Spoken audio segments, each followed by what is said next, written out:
ele vai estar sendo canal de Deus para a nossa vida. Vamos ouvir aquilo que Deus quer e tem a falar ao nosso coração. A Bíblia diz: quem tem ouvido, ouça o que o Espírito diz. Então vamos receber esse servo de Deus. Acompanhando o Igor está pastor Daniel também. Vamos receber esses dois servos de Deus com aquele bem-vindo bem caloroso. Vamos lá? Sejam bem-vindos. Em nome de Jesus. E sinta-se bem. Vamos aplaudir a Jesus pela vida deles. Igor, já traz a palavra.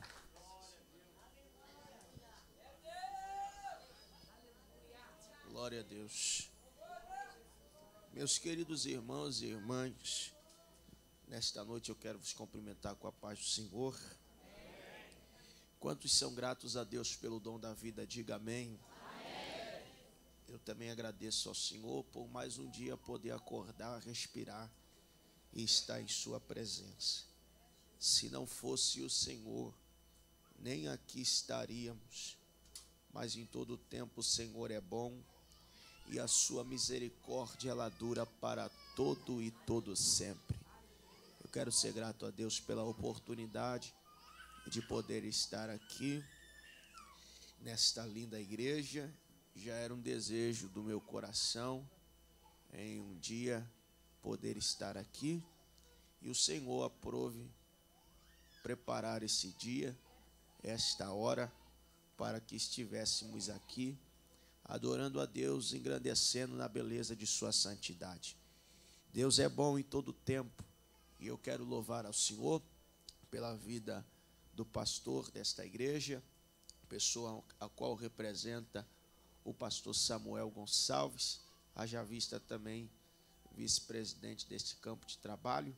Eu quero louvar a Deus pela vida do pastor Juarez, adjunto de sua esposa, missionária Ana. Obrigado pela honra e pelo convite. Eu confesso que eu não acreditei muito, mas depois a ficha caiu. E eu fico muito grato. É uma honra, é uma responsabilidade muito grande. Mas eu agradeço por ter lembrado da gente.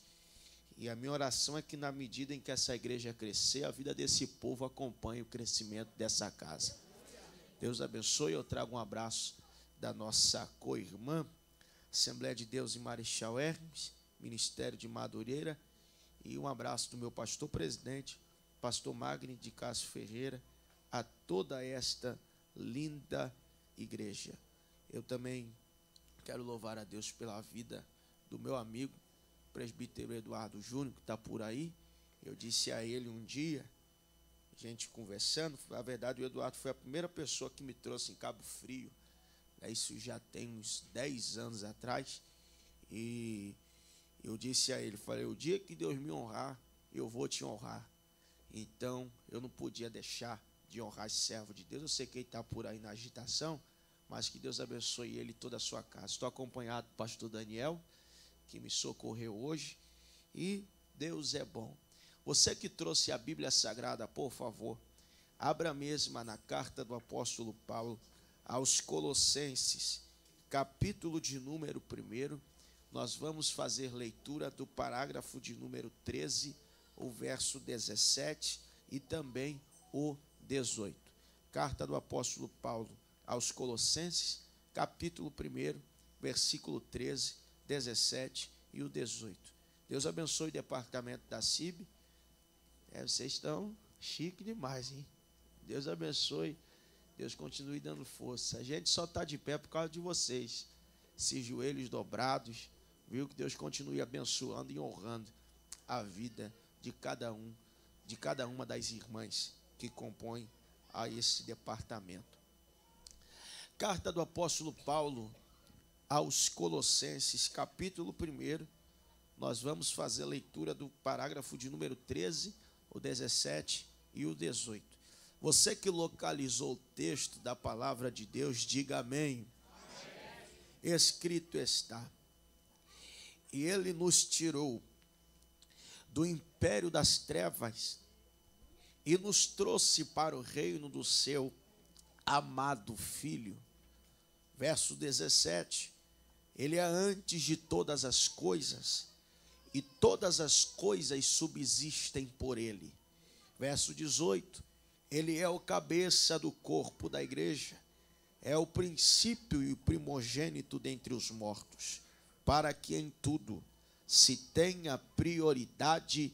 E você diz, graças a Deus. Preste aqui a sua atenção por alguns minutos.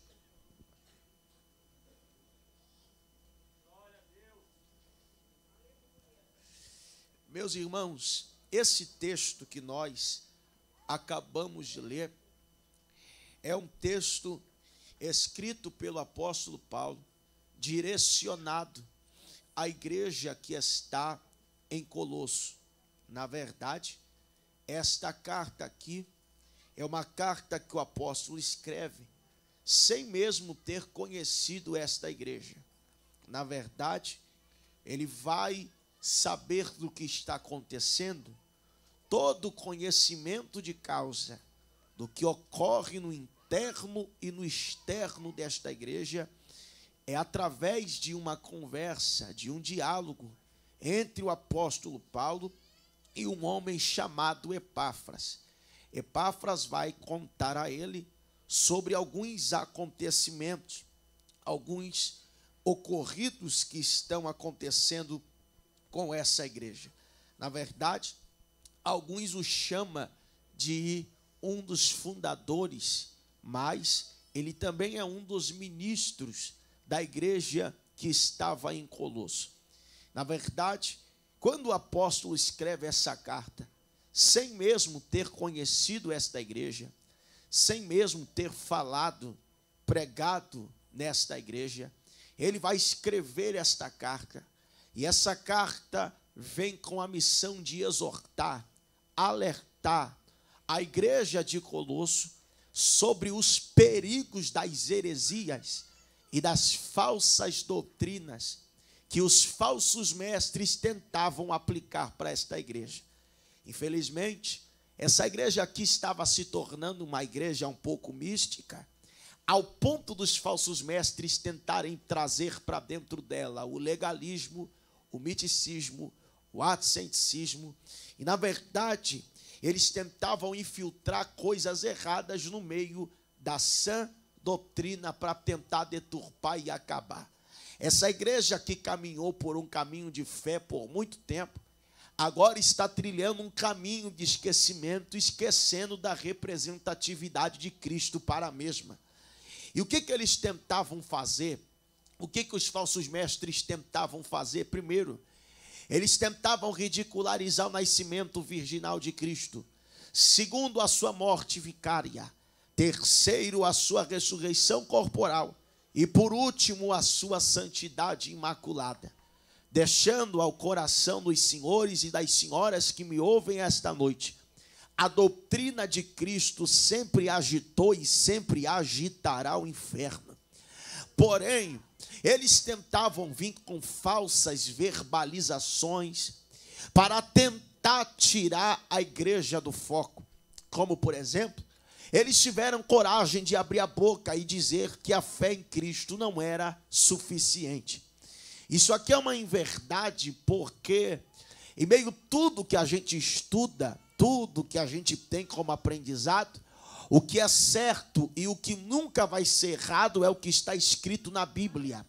Porque o que está escrito na Bíblia não é uma mentira, mas é uma grande verdade. Eles diziam que a fé em Cristo não era suficiente, mas a Bíblia diz que sem fé é impossível agradar a Deus. Eles diziam que a fé em Cristo não era suficiente, mas a Bíblia diz que a fé sem obra, ela é morta. Eles diziam que a fé em Cristo não era suficiente, mas a Bíblia diz que a fé é o firme fundamento das coisas que se esperam e prova das coisas que não se vê.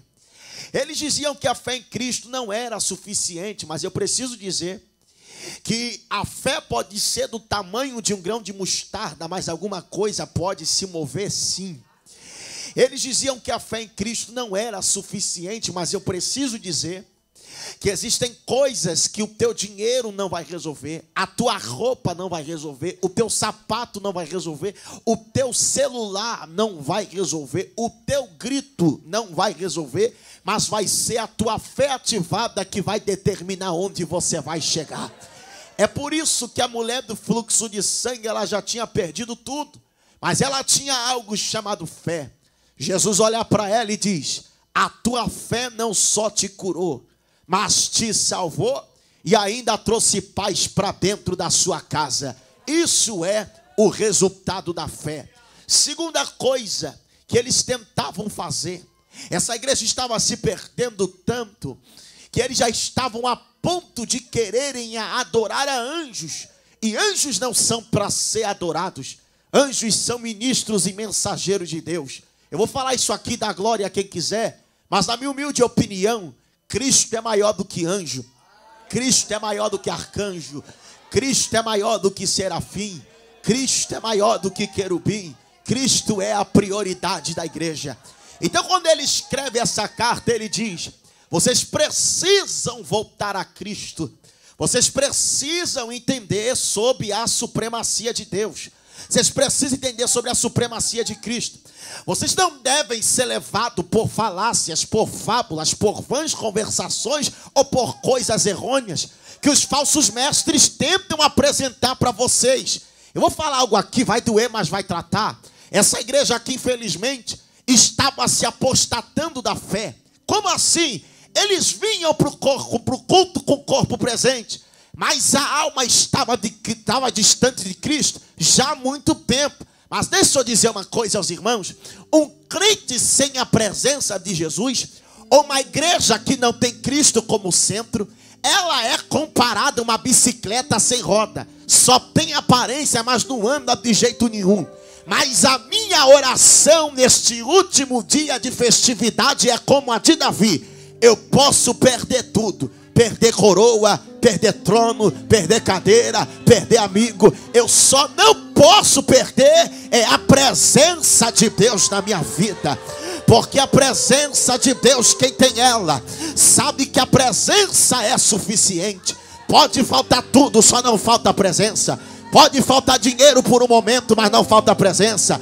Tem gente que passa por fases na vida, mas entende que quem tem Cristo na vida, entende que deserto não é lugar de morte. Como assim? Para quem tem Cristo como prioridade, entende: quando eu estou no deserto, roupa não envelhece, sandália cresce, Ele envia corvo para trazer pão. Tem alguém comigo nessa palavra? Levante a mão e glorifica ao Senhor. Pois então, ele está dizendo: vocês precisam voltar a Cristo e não ser levado por coisas errôneas, por coisas erradas, por filosofias que esses falsos mestres estão tentando apresentar para a igreja. Agora olhe para cá e pega se você quiser. E alguém está se perguntando: então o que eu faço para voltar a Cristo? O que eu faço para entender que Cristo é suficiente? O que eu faço para ter Cristo como a minha prioridade? E eu queria pregar esta noite sobre 3 verdades sobre Cristo, sobre 3 coisas sobre Cristo. Quer ouvir a primeira? A primeira coisa que o apóstolo diz, eu poderia falar muitas coisas concernente a Cristo só nesse texto, mas eu queria falar somente de 3, e eu creio que vai ser suficiente para a nossa vida hoje. A primeira verdade, ele diz: se vocês querem voltar a Cristo e não serem levados por coisas que os falsos mestres tentam oferecer para vocês, tentando tirar a igreja da direção, primeira verdade, entendendo que Cristo é suficiente, Ele nos tirou do império das trevas e nos trouxe para o reino do seu amado Filho. Eu gosto disso aqui, porque mesmo sem ter conhecido a igreja, ele usa a expressão coletiva, pastor Juarez, missionária Ana, dizendo: ele nos tirou. Ele não se refere dizendo: eu tirei, eu fui primeiro, depois Jeová resgatou. Ele não se refere assim. Ele não diz: ele tirou vocês, depois lembrou de mim. Ele diz: sem mesmo ter conhecido estabelecido é coletivo. Ele nos arrancou de uma vez por todas da mão do diabo. Olhe para cá e pega se você quiser. Império das trevas.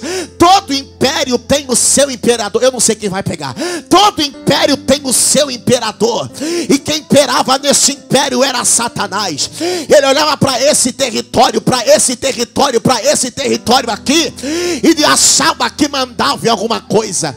Quando Jeová pisou na terra, olhou para você, ele disse: esse território, diabo, nunca foi teu, sempre foi meu. Eu vou liberar algo aqui. Pega quem quiser. Ai, se não fosse Deus na nossa vida, se não fosse a presença de Jesus na nossa vida. Eu vou falar algo aqui, o que está escrito no Salmo de número 124, verso de número 1. Se não fosse o Senhor, os nossos inimigos teriam nos engolido vivos. Sabe por quê? Porque ninguém chega aqui com a força do braço. Eu vou falar algo aqui que vai doer, mas vai tratar. Eu não estou pregando para Mulher Maravilha, eu não estou pregando para Super-Homem, eu estou pregando para alguém que todo dia trava uma batalha e o diabo tenta apresentar bandeja para te tirar do foco. Eu estou pregando para alguém que chega aqui debaixo de guerra. Alguém olhou para você e disse: vai para o culto para quê? Vai dar glória para quê? Vai lá para quê? Você está dizendo: quem pagou preço por mim? Ninguém teve coragem de fazer o que ele fez. Pega na mão de alguém que está ligado aí, por favor. Não pegue na mão de alguém, não pegue na mão de desligado. Esse lugar vai tremer. Pegue na mão de alguém, diga para ele, diga para ela: o diabo tentou te tirar do foco, te desanimar, te tentar te paralisar, mas ele se esqueceu que quem manda na tua vida é o leão da tribo de Judá. Ouça isso, igreja matriz. Eu preciso dizer que o diabo perdeu de oportunidades de ter acabado com você não está no gibi. Ele está olhando para você e está dizendo: era para eu ter matado enquanto ele estava na minha mão, era para eu ter acabado com ela enquanto ela estava na minha mão, enquanto ia para a balada era para eu ter acabado com ela, enquanto ela estava perdida, fraca, sem conseguir colocar o pé na igreja, era para eu ter acabado com ela. Mas Jeová olhou para você e disse assim: quem manda sou eu, quem trabalha sou eu, quem sustenta sou eu. Alguém ficou de pé aqui? Então lá vai. 2023 só vai acabar depois que Deus salvar toda a tua casa. A tua casa não é território de demônio. A tua casa não é território de bagunça. Enquanto eu estou pregando aqui, vai cair depressão, vai cair fofoca, vai cair miséria, vai cair o laço quebrou, a tua casa escapar. Pega na mão de um vaso aí. Pega na mão de um vaso. Ai, Jesus, me guarda. Estou sentindo uma graça aqui. O Consolador chegou. Uramauitsa. Pega na mão de alguém aí, porque talvez na terra seja a última vez que você pegue na mão dele. Porque se essa festa não termina aqui, a gente continua lá em cima. Pega na mão dele assim, com todo respeito. Saculeja a mão dele, saculeja a mão dela e diga para ele: quem diria que eu te encontraria aqui hoje? Dessa boca que só saía a palavra negativa, hoje só sai glória, aleluia e língua estranha. Vou profetizar para quem acredita. 1000 já caiu ao teu lado, 10.000 à tua direita, e a tua casa não será atingida.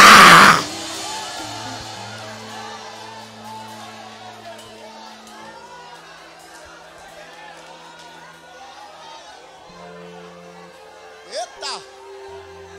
Eita! Ai! Terra mítria. Bata no peito e diga: eu não sou império das trevas. Diga: eu não faço parte do império das trevas. Diga: ele me arrancou com raiz de tudo. E tem gente que entrou aqui dizendo: hoje é meu último culto se Deus não falar comigo. Quer ouvir uma verdade? Para de dizer essas coisas que você não aguenta. Sabe por quê? Se você não aguentasse, Deus nem permitiria você passar por essa prova. Ele está dizendo: eu só permiti você passar por isso para você descobrir que dentro de você existe uma força que você nem sabia que existia. Então, quer uma notícia? Coloca um sorriso nesse rosto, sacode a poeira, penteia bem esse cabelo, pode preparar o melhor salto. Sabe por quê? Porque se o diabo não conseguiu te matar enquanto você estava na mão dele, que dirá agora? Lavado, remido, restaurado, fortificado. Eu vou falar para alguém que tem coragem de reagir. Os projetos do diabo para acabar com a tua casa acabou de cair por terra aqui agora. Levante as duas mãos por 30 segundos.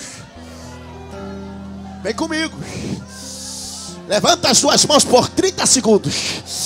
Deus falou para mim assim: manda a minha igreja me adorar. Porque enquanto alguém adora, eu estou cancelando o funeral na casa de alguém agora. O diabo disse que ia ter morte lá. O diabo disse: ninguém vai vir para a igreja. Mas essa fileira que você está sentado, no próximo culto vai sentar você e a tua casa. E você vai dizer: eu e a minha casa servimos ao Senhor.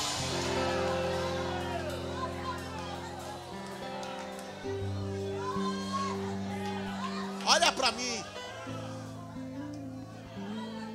Olha para mim. Ai. Eu sei que você está em guerra. Eu sei que talvez você não queria nem colocar essa roupa para estar aqui hoje. Porque só Deus sabe como você deixou a sua casa. Mas eu preciso dizer, esse jovem de 25 anos veio liberar uma palavra para a tua vida e te dizer: ainda esse ano vai ter um sacudir de Deus dentro da tua casa e vai colocar tudo no seu devido lugar. Eu queria 3 para levantar a mão aonde você estiver. Porque Deus falou para mim: 2023 é o ano que eu vou cessar o vento, eu vou acalmar a tempestade.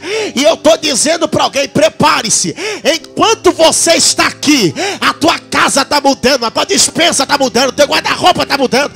A tua casa não é ninho de Satanás. Deus está dizendo: prepare-se, porque a glória da última casa, ela já é maior do que a da primeira. Quem pega essa palavra de mão levantada? Segunda lição. Ele disse: se vocês querem entender sobre a supremacia de Cristo e não ser levado por coisas errôneas, segunda verdade, Ele é antes de todas as coisas. Diga para alguém: antes de tudo existir, Ele já existia.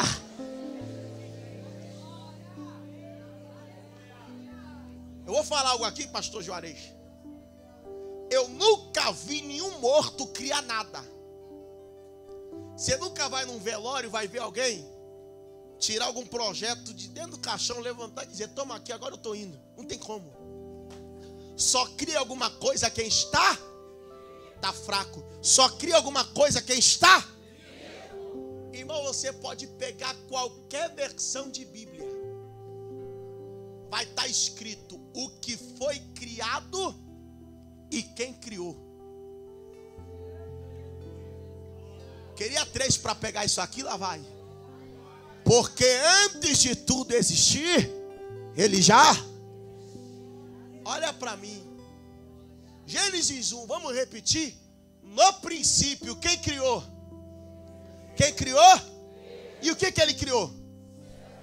O que Ele criou? Mas a pergunta é: quem criou? E o que Ele criou? Eles vieram com uma tese dizendo que Cristo não era o autor da criação. Eu até concordo, porque Ele não era, Ele é. Queria 3 para pegar, mas lá vai. Ele não foi o Criador. Ele é o Criador. Ele não foi a origem, Ele é a origem. Para colocar uma cereja nesse, eu não sei quem é que vai reagir, mas ainda antes que houvesse dia, Ele diz: eu sou. E não há quem possa escapar das minhas mãos. Operando eu, agindo eu, abrindo a porta eu, fazendo milagre eu, entrando na tua casa eu. Quem impedirá? Olha para mim, eu costumo dizer uma coisa: quem tem Cristo na vida não precisa procurar lá fora. Tudo que você precisa está aqui dentro.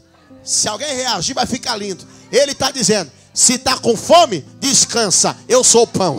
Se está com sede, fica tranquilo, eu sou a água. Anda torto, Ele diz: eu sou o caminho. Não aguenta mais a mentira, Ele diz: eu sou a verdade. Está quase morrendo, Ele diz: eu sou a ressurreição e a vida. Falta advogado, Ele diz: eu entro para vencer. Falta juiz, Ele diz: eu já liberei o alvará da tua vitória. Falta amigo, Ele não é como muita gente que diz que é teu amigo. Você conta a vida para Ele, Ele fala que vai guardar segredo. Quando vai ver, está exposto para todo mundo e ninguém conseguiu resolver nada. Ele diz: eu sou teu amigo, que eu guardo o teu segredo, e quando eu chego, eu já venho com a solução do teu problema. Vamos para a Bíblia. Quer saber quem Ele é? Pergunta para alguém: quer saber quem Ele é? Diga: quer saber quem Ele é? Pergunta melhor, diga: sabe quem é Ele? Vamos para a Bíblia que eu preciso dizer. Salmos 91, verso 2. Direi do Senhor: Ele é o quê? Ele é meu Deus, Ele é meu refúgio, Ele é minha fortaleza. Quer saber quem Ele é? Salmos 46. Deus é refúgio e fortaleza, socorro bem presente na hora da angústia. Ei, quer saber quem Ele é? Ele é o mesmo ontem, Ele é o mesmo hoje e será eternamente. Para alguém dar pulo dessa cadeira, lá vai. Salmos 24, verso 8. Quer saber quem Ele é? Levantai, ó porta, as vossas cabeças. Levantai, ó entradas eternas, para a chegada do Rei da Glória. Alguém pergunta: mas quem é esse? Quer saber quem Ele é? É o Senhor poderoso da guerra. Olha alguém de pé. Pega na mão de alguém que está do seu lado aí. Se você vê que ele está desligado, pode largar. Mas se tiver ligado, sacoleja ele. Jesus me guarda. Eu estou vendo uma unção de cura passando aqui dentro. Se tiver 3 vasos para entender, pega na mão dele e dela. Diga para ele: o eu sou está aqui dentro. Diga que a unção que Ele está derramando aqui, eu vou compartilhar com você agora. Quem tem, tem. Quem tem, tem. Quem tem, tem. Deus falou para mim: eu vou tomar meus vasos agora, porque enquanto eu tomo meus vasos, assim diz o Senhor, nenhuma ferramenta preparada contra nós não vai, não vai, não vai, não vai, não vai. Eu vou deixar você adorar, vai.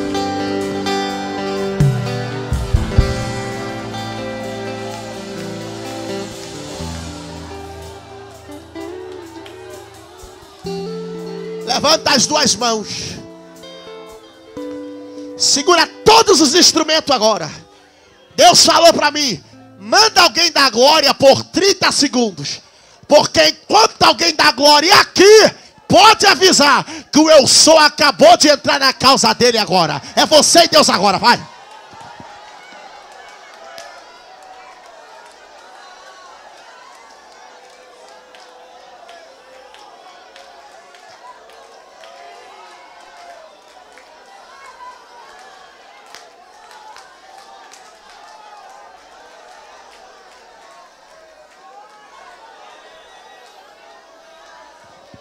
Eu não sei quem acredita em profecia, mas assim diz a boca de Deus: eu mudo a tua história agora. Eu entro na tua casa agora. O que estava fechado acabou de abrir.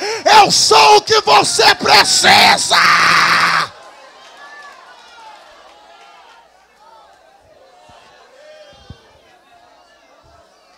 para mim, eu encerro.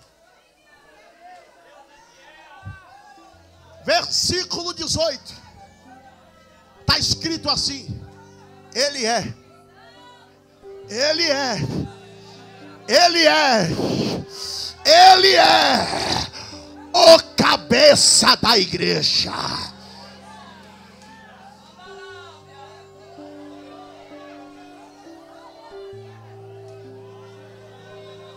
Diga para alguém: Ele é o cabeça da igreja.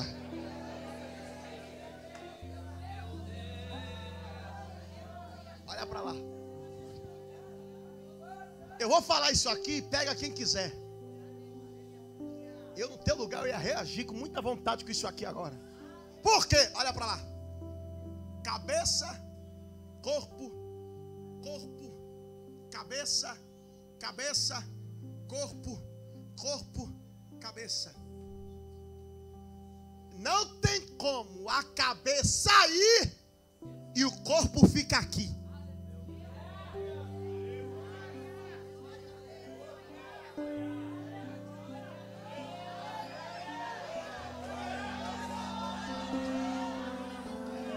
Também não tem como o corpo ir e a cabeça ficar.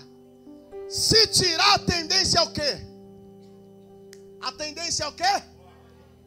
Não aguenta, não tem como um corpo viver sem cabeça ou uma cabeça viver sem. Eu vou falar isso aqui. Põe só um pouquinho de retorno para mim aqui, quem estiver no som.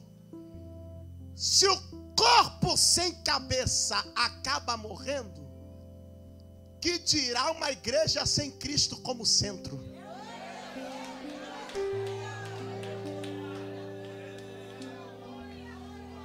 Ai, ai.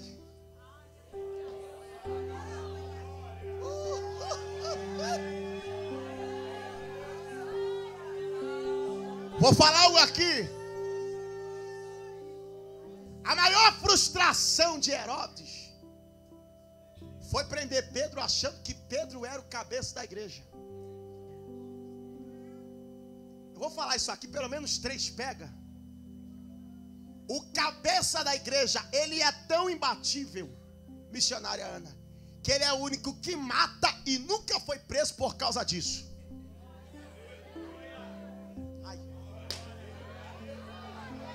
Ele diz: eu mato na hora que eu quero, ressuscito na hora que eu quero, levanto quando eu quero, abato quando eu quero, eu fecho quando eu quero, eu abro quando eu quero. Não se assuste com o que eu vou dizer, mas tem gente esquecendo que a igreja tem dono e está tentando mexer com a noiva, manipular a noiva, sujar a noiva. Deus me trouxe aqui para dizer: 2023 vai passar uma vassoura no meio dos altares, e Deus está dizendo: alguém vai ter que saber que a obra ainda tem dono, a obra ainda tem dono, e Ele diz: eu sou o cabeça.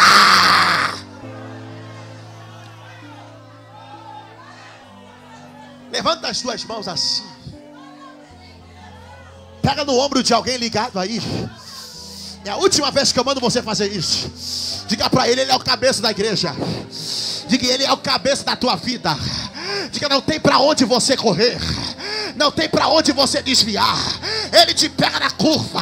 Ele diz: eu não vou te perder para Satanás, eu não vou te perder para o demônio. Eu vou falar até alguém dar o pulo da cadeira.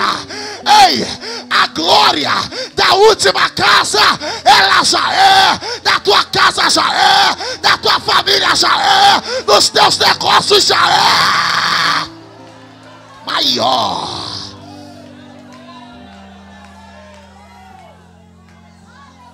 Você está com medo de quê? Ele diz: eu sou o cabeça. Está preocupado com o quê? Ele diz: eu sou o cabeça. Eu sei que você entrou aqui falando que é teu último culto, que você não aguenta mais. Ele diz: eu sou o cabeça da igreja. Eu encerro dizendo: além dele ser o cabeça da igreja, ele diz: ele é o primogênito dentre os mortos. Pastor Juarez, não é eu que digo, mas é o que está escrito na Bíblia. Jesus disse: eu sou a ressurreição e a... Se você um dia for no túmulo de Allan Kardec, vai estar escrito: aqui jaz ossos mortais de Allan Kardec. Se um dia você for no túmulo de Buda, vai estar escrito: aqui jaz ossos mortais de Buda.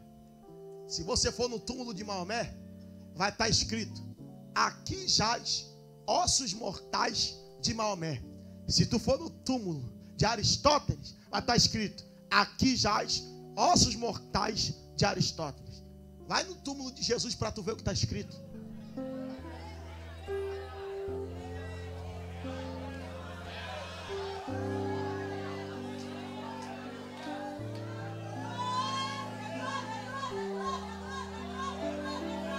Ele não está mais aqui.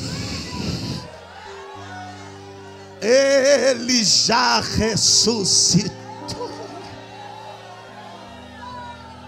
Um dia eu fui numa padaria onde eu morava, e eu li uma frase. Lembra daqueles calendários que vinha com aquelas frases bonitas? Naquela época, R$1 de pão vinha 10 pães na época. Hoje você pede R$1 de pão, vem nem 2. Aí um dia eu fui na padaria. Irmão, se ninguém pegar isso aqui, não pega mais nada. Um dia eu fui na padaria e estava escrito uma frase que mexeu muito comigo. Dizem que o fogo é forte, mas a água apaga o fogo. Dizem que a água é forte, mas o vento espalha a água. Dizem que o vento é forte, mas a montanha abate todo o vento. Dizem até que a montanha é forte, mas o homem escala a montanha. Dizem até que o homem é forte, mas a morte destrói o homem. Dizem até que a morte é forte, mas se um dia eu parasse para conversar com a morte e perguntasse para ela: quem foi que matou muita gente? Ela diria: matei, e matei com muito orgulho. Fui eu que matei. Mas se eu perguntar para ela: quem foi que matou Jesus Cristo? Ela diria: esse aí já é meio abusado. Por quê? Esse aí eu tentei pegar ele na sexta. No sábado ele tomou a chave da minha mão. E no domingo apareceu no meio dos discípulos e disse: paz seja convosco. Quer ouvir uma verdade? Ele está presente aqui e está dizendo: eu venci, você vai vencer. Eu venci, você vai vencer. 30 segundos de glória, quem pode? Vai. 30, 29, 28, 27, 26, 25, 24. Eu já falei com ele hoje. Ele está vivo e ele está dizendo: eu te trouxe aqui para mudar a tua história. Ele é o que a igreja precisa.